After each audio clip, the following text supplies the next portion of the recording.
ආයිබෝන් යාළුවනේ.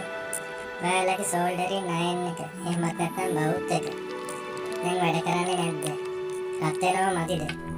එහෙනම් අපරාධය පැත්තකට දාලා තියන්න නැතුව බලන්න බවුත් එක නැවතත් හීටින් ඇලයින්මන්ට් එකක් දාලා නැත්නම් කොයිල් එකක් දාලා නැවතත් අලුත් විදියට පනගමු.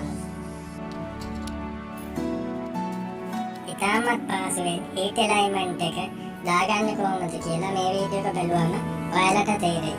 ස්කිප් නොකර ඉවර වෙනකම් බලන්න.